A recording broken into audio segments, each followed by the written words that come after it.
এইটো ভিডিঅ' কিদৰে আৰম্ভ কৰি মই ভাবি পোৱা নাই। প্লিজ ভিডিঅ' সম্পূৰ্ণকৈ চাব, তেতিয়াহে আপোনালোকে সকলো কথা বুজি পাব পাৰিব। আৰু আগৰবাৰ দৰে কোনো ধৰণৰ মই আজি এইটো ভিডিঅ'ৰ শেষত মই প্ৰশ্ন লৈ অহা নাই, কোনো ধৰণৰ প্ৰিভিয়াছ ইয়েৰ প্ৰশ্ন লৈ অহা নাই। জাষ্ট মই কিছুমান কথা ক'ব বিচাৰিছোঁ। প্লিজ ভিডিঅ' সম্পূৰ্ণকৈ চাব, তেতিয়াহে আপোনালোকে সকলো কথা বুজি পাৰিব। আৰু শেষত আপোনালোকৰ মতামত কি ক'বলৈ একদমেই নাপাহৰিব। পোনপ্ৰথমতে মই সকলোকে বহাগ বিহুৰ শুভেচ্ছা জ্ঞাপন কৰিছোঁ। বন্ধুসকল, অসম পুলিচত চাকৰি কৰিম বুলি দুই ধৰণৰ ব্যক্তিয়ে প্ৰেক্টিচ কৰিছিল। এক শ্ৰেণী আছিলে, যিহেতু 2018 চনতে এপ্লাই হৈছিলে, তেতিয়াৰ পৰাই তেওঁলোকে অহৰ্নিশে প্ৰেক্টিচ কৰি আছিলে। তেওঁলোকৰ উদ্দেশ্য এটাই আছিলে যে কিদৰে আমি ৰানিঙত এটা ভাল পাৰফৰ্মেঞ্চ দেখাব পাৰিম। আৰু আন শ্ৰেণী আছিলে, যিহেতু তেওঁলোকে যেতিয়া এডমিট কাৰ্ডৰ কথা ঘোষণা কৰিছিলে, অৰ্থাৎ এডমিট কাৰ্ডৰ যেতিয়া শ্বেডিউল দিছিলে, তেওঁলোকে তেতিয়া দিন ৰাত একাকাৰে কৰি তেওঁলোকে প্ৰেক্টিচ আৰম্ভ কৰি দিছিল। সকলোৰে লক্ষ্য বা উদ্দেশ্য এটাই আছিল যে অসম পুলিচত চাকৰি কৰা। তাৰ পাছতে আমাৰ ভাৰতবৰ্ষৰ লগতে বিশ্বজুৰি অসমত কৰোণা ভাইৰাছৰ আতংকৰ সৃষ্টি হ'ল। তেতিয়াই সকলোৱে যেন ইমান বছৰে প্ৰেক্টিচ কৰি থকা যে সকলোৱে এটা পানীত পৰি গ'ল।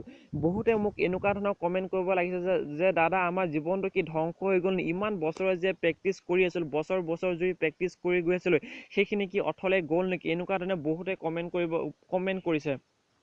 তেওঁলোকক মই এই সময়তে এটা কথা ক'ব বিচাৰিছোঁ, প্লিজ তোমালোকে যিহেতু ইমান বছৰে প্ৰেক্টিচ কৰি আছা, এতিয়া তোমালোকে হঠাৎ নিৰাশ নহ'ব। তোমালোকে ধৈৰ্য ধৰা, সদায় ধৈৰ্য ফল মিঠা। অসমত এটা এনেকুৱা এষাৰ কথা আছে, সকলোৱে ধৈৰ্য ধৰা আৰু ধৈৰ্য ফল বহুত মিঠা।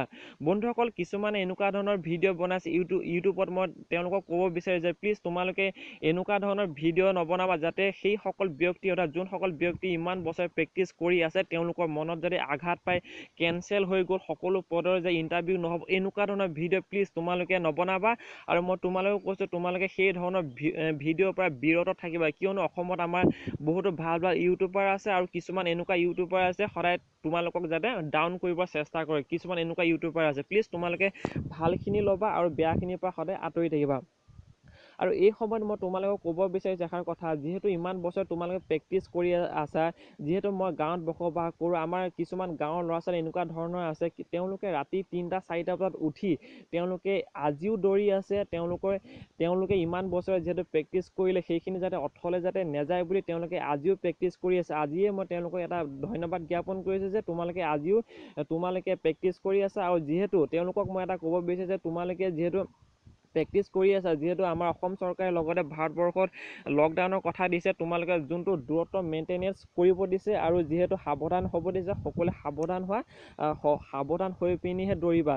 প্লিজ যেতিয়া তোমালোকে সাৱধান হ'বা আৰু সকলোকে, তেতিয়াহে তোমালোকে সুৰক্ষিত কৰিব পাৰিবা। আৰু যিহেতু অসম পুলিচৰ এডমিট কাৰ্ডৰ কথা বহুতেই সুধি আছে, বন্ধুসকল, মই আপোনালোকক একদম ক্লিয়াৰলি ক'ব বিচাৰিছোঁ, অসম পুলিচৰ এডমিটৰ কথা কোনো ইউটিউবাৰে গম নাপায়, আনকি ময়ো গম নাপাওঁ কেতিয়া দিব। এটা কথা মই ভালদৰে গম পাওঁ, যেতিয়া লকডাউনটো যেতিয়া উঠাই ল'ব, যেতিয়া কৰোণা ভাইৰাছৰ পৰা এটা হাত সাৰিব পাৰি, অৰ্থাৎ কৰোণা ভাইৰাছ যেতিয়া অলপ ভাল হ'ব, তেতিয়া হঠাৎ এদিন এডমিট কাৰ্ডৰ কথা ঘোষণা কৰিব পাৰে, আৰু তেতিয়াই অতি সোনকালে আমাৰ যিহেতু ৰানিংটো লৈ ল'ব। প্লিজ তোমালোকে যদি সম্ভৱ হয়, যদি আমাৰ ভাৰত চৰকাৰে যিহেতু লকডাউনৰ কথা দিছে, সেই নিয়ম অনুসৰি যদি তোমালোকে প্ৰেক্টিচ কৰিব পাৰা ৰাতি 3টা-4টা বজাতে, যিহেতু মই দেখিছোঁ, শুনিছোঁ, সেইকাৰণে মই তোমালৈ এষাৰ কথা ক'ব বিচাৰিছোঁ। আৰু মই যে এইটো কোৱা নাই যে তোমালোকে যে প্ৰেক্টিচ কৰিব লাগিব, সেই এষাৰ মই কোনো কোৱা নাই। জাষ্ট মই এটা মোৰ মনৰ ফালৰ পৰা এষাৰ মই কথা কৈছোঁ, প্লিজ তোমালোকে বেয়া নাপাবা। আৰু এডমিট কাৰ্ডৰ কথা মই সকলোৱে ক'লোঁ। যদি ভিডিঅ' ভালে লাইক, শ্বেয়াৰ, ছাবস্ক্ৰাইব কৰিব নাপাহৰিবা। আজিলৈ ইমানে, ধন্যবাদ।